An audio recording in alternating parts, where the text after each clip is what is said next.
Shalom, selamat pagi jemaat yang terkasih dalam Tuhan Yesus Kristus. Selamat beribadah pagi hari ini, Minggu 18 April 2021. Marilah kita siapkan hati dan pikiran kita untuk beribadah saat ini. Mari kita memasuki saat teduh. Saat teduh mulai.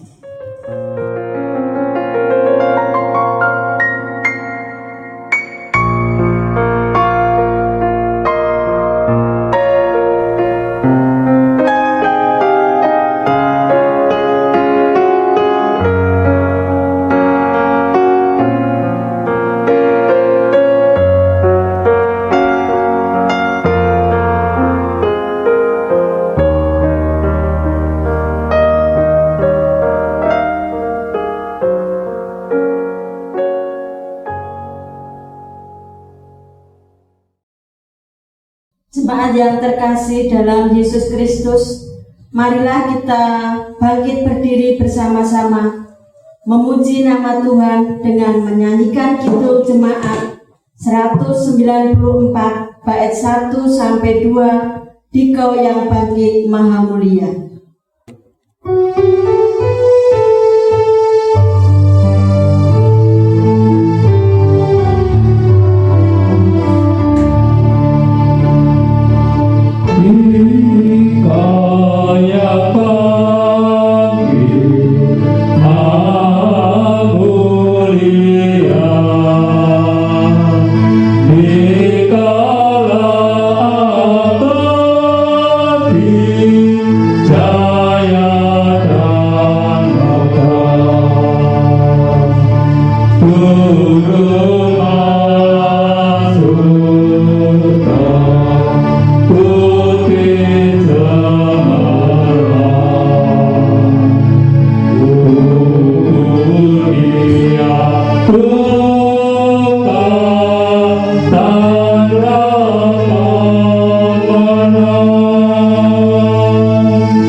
Jemaat yang dikasihi Tuhan, marilah ibadah kita saat ini kita khususkan dengan pengakuan Tuhan yang menciptakan langit dan bumi adalah sumber pertolongan kita. Kasih karunia dan damai sejahtera dari Allah Bapa kita dan Tuhan Yesus Kristus ada pada saudara sekalian. Amin. Jemaat dipersilakan untuk duduk kembali. Saudara, mari bersama-sama kita menerima hukum kasih yang terambil dari Matius 22. Matius 22 ayat 37 sampai dengan 40 yang demikian. Jawab Yesus kepadanya, "Kasihilah Tuhan Allahmu dengan segenap hatimu, dan dengan segenap jiwamu, dan dengan segenap akal budimu." Itulah hukum yang terutama dan yang pertama. Dan hukum yang kedua yang sama dengan itu ialah, "Kasihilah sesamamu manusia seperti dirimu sendiri." Pada kedua hukum inilah tergantung seluruh hukum Taurat dan kitab para nabi. Mari bersama-sama dengan mengaca pada hukum kasih ini, kita bersama-sama melihat keberadaan diri kita ketika kita bersama-sama menjalin hubungan dengan Tuhan dan sesama. Mari kita berdoa secara pribadi dan memohon pengampunan dari Tuhan.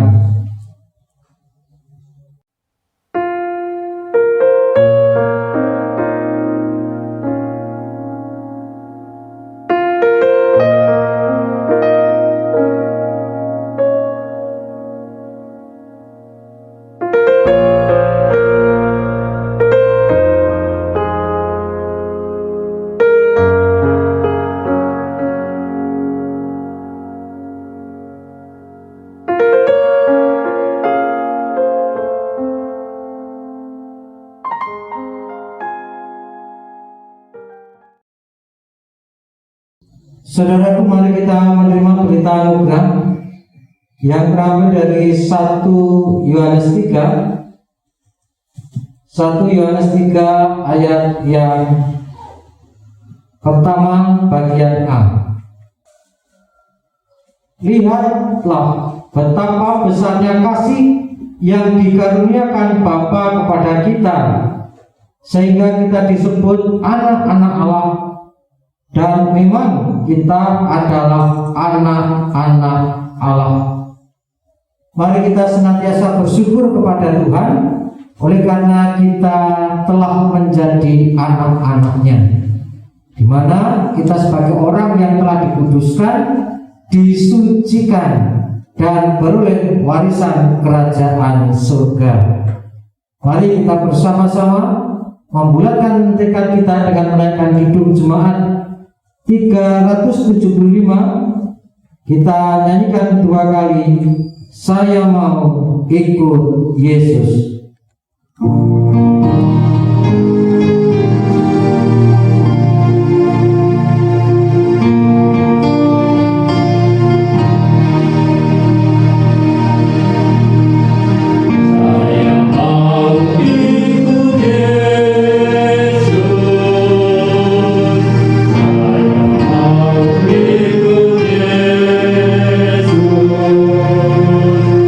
Sampai selama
keinginan kami ya Tuhan untuk senantiasa mengikut Engkau. Oleh karena di dalam Engkau kami beroleh keselamatan. Oleh karena di dalam Engkau kami mendapatkan penyertaan dan mendapatkan limpahan berkat-Mu. Dan kami bersyukur bahwa Engkau telah memperkenankan kami untuk menjadi anak-anak-Mu, untuk mendapatkan keselamatan surgawi dan mendapatkan berkat-Mu. Kami juga menyadari bahwa kami adalah manusia yang tidak sempurna, yang penuh dengan segala macam kesalahan, yang penuh dengan segala dosa. Tuhan, Engkau ampuni kami, dan Tuhan sendiri juga yang akan senantiasa membimbing kami, supaya langkah hidup kami berkenan kepadamu. Engkau juga yang akan senantiasa menyertai kami di dalam pergumulan kami, hari lepas hari. Dan Engkau yang akan memberikan jawab atas segala permasalahan hidup kami. Engkau yang akan menuntun kami di dalam kebenaran. Tuhan, Engkau Allah yang Maha Tahu dan tahu apa yang menjadi kerinduan kami. Engkau tahu bahwa kami rindu untuk terbebas dari COVID-19. Segala upaya telah kami lakukan berkaitan dengan protokol kesehatan, berkaitan juga dengan vaksinasi. Engkau yang akan menyempurnakan segala usaha-usaha kami, memberkati usaha-usaha kami ini, sehingga kami lekas terbebas dari COVID-19. Engkau juga yang akan menyertai kami di dalam kami berupaya bersama untuk keluar dari pandemi ini. Mampukan kami bergandeng tangan, berupaya bersama demi satu tujuan, untuk kebaikan kami semua. Engkau juga yang akan membimbing, memberikan kebijaksanaan atas para pemimpin bangsa kami yang berupaya dengan keras untuk memimpin bangsa ini, untuk melakukan kebaikan-kebaikan atas bangsa ini. Dan kami juga sebagai warga negara Indonesia, mampukan kami untuk tunduk kepada pemerintah yang di atas kami. Mampukan kami juga untuk berupaya mendukung dengan segala upaya yang ada demi pemerintahan yang baik atas kami. Karena siapapun yang memerintah atas kami, itulah yang Engkau pilih untuk memerintah atas kami. Dia adalah wakil-Mu di dalam kehidupan kami ini. Kami juga menyerahkan kehidupan pribadi kami, yang kami masih harus bergumul berkaitan dengan pekerjaan, berkaitan dengan jodoh, berkaitan dengan tugas dan tanggung jawab kami masing-masing. Tuhan juga yang akan memberikan jawab atas pergumulan kami dan memberikan yang terbaik atas kami. Tuhan juga berkati anak-anak kami yang masih sampai ini harus bersekolah, tetapi tidak secara tatap muka, yang dilaksanakan secara daring. Engkau Allah yang akan memberikan kemampuan kepada anak-anak kami supaya dapat memahami materi-materi yang disampaikan oleh guru. Kau berkati juga para guru supaya dapat memaksimalkan tugas dan tanggung jawab mereka. Kau menyertai kami di dalam keluarga kami masing-masing. Kiranya kami mampu menjadi keluarga yang baik dan takut akan Tuhan. Kami juga menyerahkan kehidupan kami di dalam persekutuan kami sebagai orang-orang percaya, terkhusus GKJ Juiring. Mampukan kami untuk terus-menerus mampukan kami untuk terus-menerus berupaya untuk menciptakan ikatan cinta kasih kepadamu dan kepada sesama kami sebagai sama-sama sebagai orang percaya. Engkau juga yang akan senantiasa Memampukan kami untuk membangun cinta kasih dengan Engkau dan sesama dengan baik. Ajarkanlah kami untuk senantiasa menerapkan kasih di dalam kehidupan kami masing-masing. Kami saat ini akan menerima firman-Mu. Tuhan, berfirmanlah bagi kami mau mendengar dan mau melakukannya. Di dalam kasih Kristus kami berdoa. Amin. Saudara, mari kita bersama-sama menerima firman Tuhan yang terambil dari Lukas 24. Lukas 24 ayat 36 sampai dengan 48. Yang demikian, Yesus menampakkan diri kepada semua murid, dan sementara mereka bercakap-cakap tentang hal-hal itu, Yesus tiba-tiba berdiri di tengah-tengah mereka dan berkata kepada mereka, "Damai sejahtera bagi kamu." Mereka terkejut dan takut dan menyangka bahwa mereka melihat hantu. Akan tetapi Ia berkata kepada mereka, "Mengapa kamu terkejut dan apa sebabnya timbul keraguan-keraguan di dalam hati kamu? Lihatlah tanganku dan kakiku, aku sendirilah ini. Rabalah aku dan lihatlah, karena hantu tidak ada daging dan tulangnya, seperti yang kamu lihat ada padaku." Sambil berkata demikian, Ia memperlihatkan tangan dan kakinya kepada mereka. Dan ketika mereka belum percaya karena giranya dan masih heran, berkatalah Ia kepada mereka, "Adakah padamu makanan di sini?" Lalu mereka memberikan kepadanya sepotong ikan goreng. Ia mengambilnya dan memakannya di depan mata mereka. Ia berkata kepada mereka, "Inilah perkataanku yang telah kukatakan kepadamu ketika aku masih bersama-sama dengan kamu, yakni bahwa harus digenapi semua yang ada tertulis tentang aku di dalam kitab Taurat Musa dan kitab Nabi-Nabi dan kitab Mazmur." Lalu Ia membuka pikiran mereka sehingga mereka mengerti kitab suci. Katanya kepada mereka, "Ada tertulis demikian, Mesias harus menderita dan bangkit dari antara orang mati pada hari yang ketiga. Dan lagi dalam namanya berita tentang pertobatan dan pengampunan dosa harus disampaikan kepada segala bangsa, mulai dari Yerusalem. Kamu adalah saksi dari semuanya ini.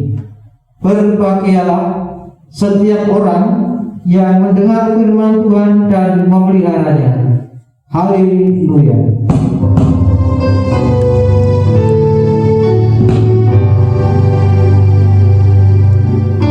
Haleluya, haleluya, haleluya, amin. Haleluya, haleluya, haleluya, amin.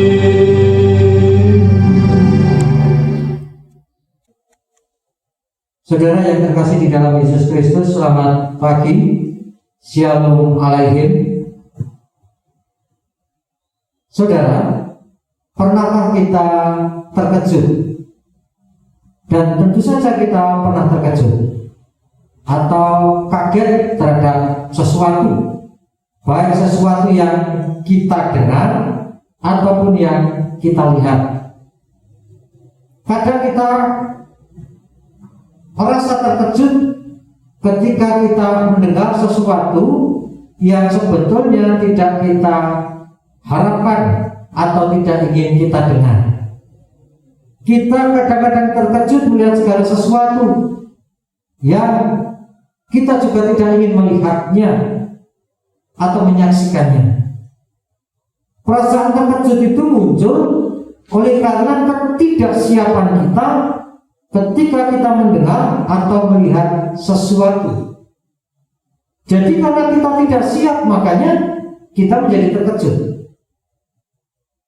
Misalnya ketika kita sedang asik baca buku atau asik melakukan segala sesuatu, tiba-tiba ada suara kencang yang kita dengar, suara keras terdengar, tentu saja kita akan terkejut. Dan banyak hal yang membuat kita terkejut, baik karena kita mendengar atau melihat sesuatu.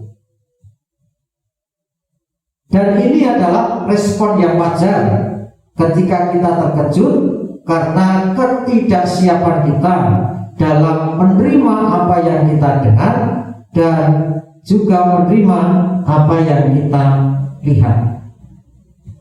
Dan dalam bacaan kita saat ini juga menceritakan dan mengisahkan tentang para murid yang saat itu terkejut karena Yesus tiba-tiba menampakkan diri di tengah-tengah mereka.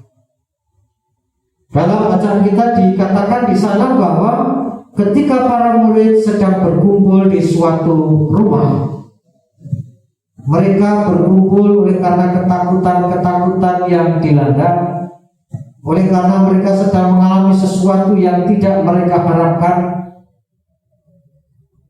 Tiba-tiba Yesus datang dan memperlihatkan diri di tengah-tengah mereka. Mereka terkejut, bahkan bukan hanya terkejut, namun mereka menjadi takut. Karena mereka pada waktu itu berada di suatu rumah yang pintunya terkunci. Namun tiba-tiba ada sosok yang datang di hadapan mereka. Mereka terkejut dan takut sehingga menyangka bahwa Yesus yang menampakkan diri di tengah-tengah mereka itu adalah hantu. Kemudian karena Yesus tahu tentang suasana hati mereka dan tahu kalau para murid itu terkejut, maka Tuhan Yesus mencoba menenangkan mereka dengan mengatakan, "Ini aku, jangan takut."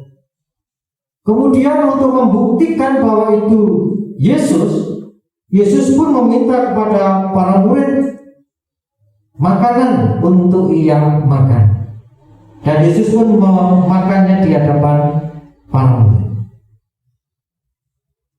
Setelah tahu bahwa itu adalah Yesus, mereka tidak lagi terkejut, tidak lagi takut, namun mereka bersuka cita menyambut Yesus yang datang di tengah-tengah mereka. Setelah mereka tahu bahwa itu adalah Yesus, Yesus pun berkata kepada mereka dan mengingatkan kepada mereka soal peristiwa-peristiwa yang terjadi pada waktu itu. Yesus mengatakan bahwa apa yang terjadi itu sudah seharusnya terjadi karena sudah tertulis dalam kitab Taurat Musa, kitab Nabi, dan dalam kitab Mazmur. Jadi segala sesuatu yang sudah tertulis dalam kitab suci itu harus terjadi, di mana Mesias itu harus mengalami penderitaan yang luar biasa oleh karena dosa-dosa manusia, bahkan ia harus mati dan bangkit pada hari yang ketiga. Akhirnya mereka pun setelah menerima apa yang menjadi penjelasan dan perkataan Yesus, mereka menjadi tahu yang semula mereka tidak tahu akan Mesias yang sebenarnya, karya Mesias yang sebenarnya.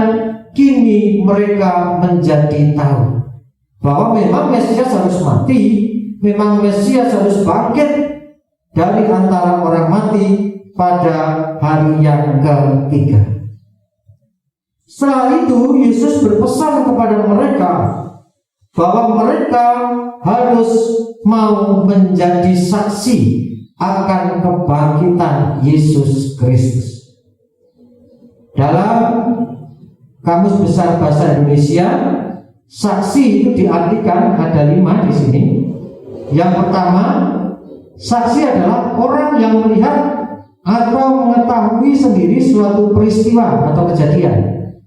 Kemudian yang kedua, orang yang dimintai hadir pada suatu peristiwa yang dianggap mengetahui kejadian tersebut agar pada suatu ketika apabila diperlukan dapat memberikan keterangan yang membenarkan bahwa peristiwa tersebut sungguh-sungguh terjadi. Yang ketiga, saksi diartikan orang yang memberikan keterangan di muka hakim untuk kepentingan pendakwa atau terdakwa. 4. Saksi adalah keterangan yang diberikan oleh orang yang melihat atau mengetahui. 5. Saksi adalah orang yang dapat memberikan keterangan guna kepentingan penyidikan, penuntutan, dan peradilan tentang suatu perkara pidana yang didengarnya, dilihatnya, atau dialaminya sendiri. Memang banyak arti tentang saksi, namun pada prinsipnya saksi adalah orang yang mendengar, orang yang tahu betul, bahkan orang yang melihat sendiri tentang suatu peristiwa yang terjadi. Nah, kenapa Yesus memanggil para murid untuk menjadi saksi akan peristiwa-peristiwa karya penyelamatan Allah ini? Karena para murid itu menyaksikan sendiri, mereka juga ikut mengalami kejadian tersebut, bukan matinya tapi mengetahui dan ikut mengalami peristiwa-peristiwa tersebut. Mereka hadir dan melihat secara langsung akan karya-karya Mesias, akan Yesus yang menderita, mati, dan bangkit dari antara orang mati. Jadi mereka diperintahkan untuk menjadi saksi karena mereka tahu sendiri apa yang terjadi pada saat itu berkaitan dengan karya penyelamatan Allah. Namun sebelum mereka menjadi saksi, mereka harus tinggal di kota itu untuk sementara waktu untuk menerima curahan Roh Kudus dan untuk mempersiapkan diri menjadi saksi. Adapun persyaratan menjadi saksi itu yang pertama adalah percaya kepada Yesus Kristus. Jadi saksi Kristus itu syarat utama, dia harus percaya bahwa Yesus Kristus itu adalah juru selamat manusia. Harus meyakini dan yakin 100% bahwa Yesus adalah juru selamat manusia. Dia adalah Mesias. Nah, kalau dia nggak yakin, nggak percaya, bagaimana dia akan bersaksi? Oleh sebab itu dia harus yakin akan apa yang dia sampaikan supaya dia dapat mempertanggungjawabkan apa yang menjadi kesaksiannya. Jadi syarat utama adalah harus yakin dan percaya bahwa Yesus Kristus adalah juru selamat atau Mesias yang dijanjikan. Yang kedua, persyaratan yang kedua menjadi saksi adalah bertobat. Bertobat itu adalah sadar diri di hadapan Tuhan, saya ini siapa, saya menyadari keterbatasan saya menyadari dosa saya mohon ampun, dan saya bertekad untuk hidup benar di hadapan Tuhan. Jadi yang pertama percaya, yang kedua bertobat. Kenapa bertobat juga menjadi syarat sebagai saksi Kristus? Kesaksian itu harus dibuktikan bukan hanya di dalam kata-kata, namun kesaksian itu harus dibuktikan dalam sesuatu yang nyata. Ketika di pengadilan tentunya tidak hanya kesaksian secara lisan, tetapi bukti-bukti itu juga harus diperlihatkan untuk mendukung kesaksian tersebut. Nah, pertobatan yang kita lakukan itu sebagai wujud atau sebagai bukti bahwa kita percaya kepada Mesias. Dan bagaimana kita menunjukkannya adalah hidup benar di hadapan Tuhan, hidup sesuai dengan aturan main yang ada, hidup dalam kebenaran yang ada.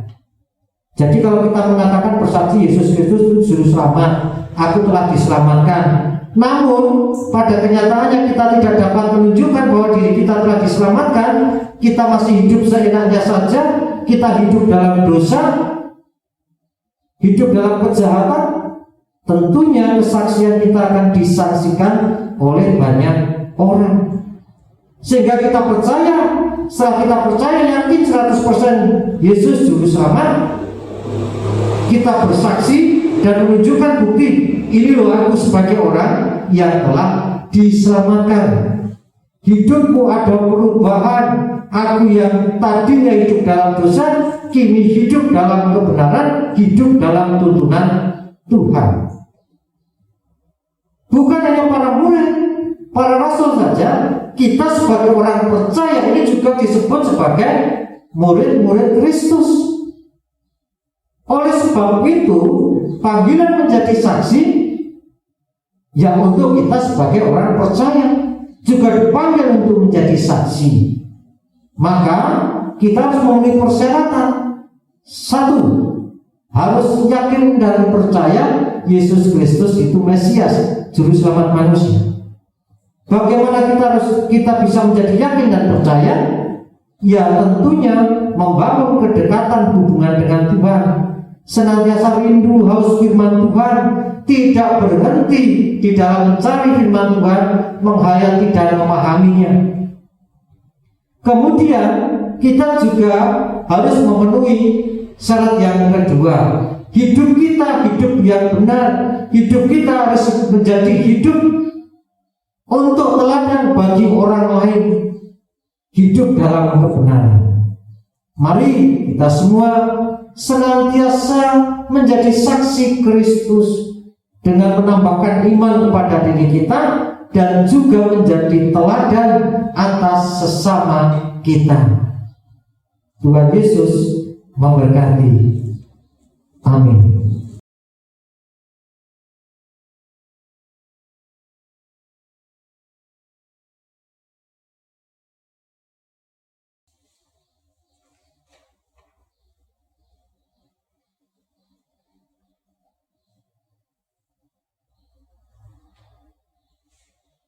Mari saudaraku kita bersama-sama mengaturkan persembahan. Adapun dasar dari persembahan terambil dari Roma 12 ayat 1 dan 2 yang demikian.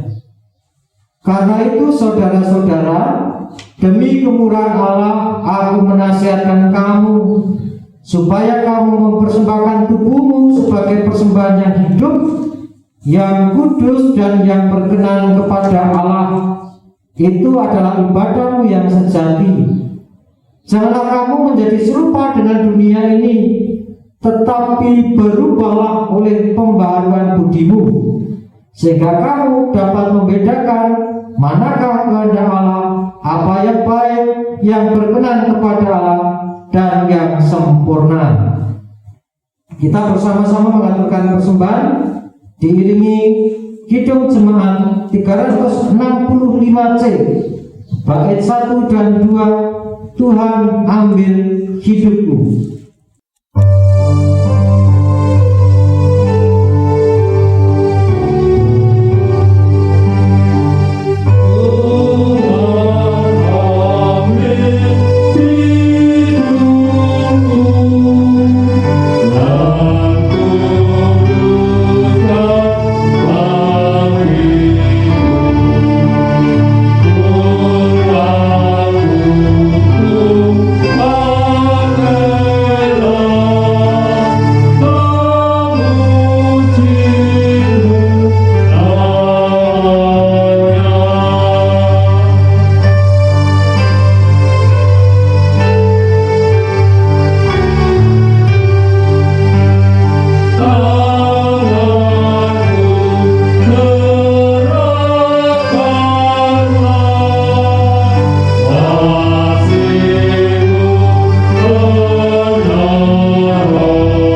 Mari saudara kita berdoa. Tuhan, kami mengucap syukur karena Engkau telah memanggil kami sebagai saksi-Mu. Mampukan kami untuk memenuhi persyaratan yang Engkau berikan, yaitu percaya bahwa Engkau adalah Mesias dan hidup dalam pertobatan. Kami juga mengaturkan syukur kami kepadamu di dalam persembahan yang kami berikan saat ini. Kiranya Tuhan terima, Tuhan layakan dan mampukan kami memberikan yang terbaik untuk kemuliaan nama-Mu. Kami akan melanjutkan aktivitas kami ya Tuhan. Kiranya Tuhan beserta atas kami dan memberikan keselamatan atas kami. Di dalam kasih Kristus kami berdoa. Amin. Saudaraku yang terkasih, mari kita bangkit berdiri. Kita bersama-sama mengikrarkan pengakuan iman rasuli. Aku percaya kepada Allah Bapa yang Maha Kuasa, Khalik langit dan bumi, dan kepada Yesus Kristus, Anaknya yang tunggal Tuhan kita, yang dikandung daripada Roh Kudus, lahir dari anak darah Maria, yang menderita di bawah pemerintahan Pontius Pilatus, disalibkan, mati dan dikuburkan, turun ke dalam kerajaan maut. Pada hari yang ketiga bangkit pula dari antara orang mati, naik ke surga, duduk di sebelah kanan Allah Bapa yang Maha Kuasa, dan akan datang dari sana untuk menghakimi orang yang hidup dan mati. Aku percaya kepada Roh Kudus, gereja yang kudus dan am, persekutuan orang kudus, pengampunan dosa, kebangkitan daging, dan hidup yang kekal. Terimalah berkat Tuhan. Kasih karunia Tuhan Yesus Kristus dan kasih Allah dan persekutuan Roh Kudus menyertai saudara sekalian. Amin.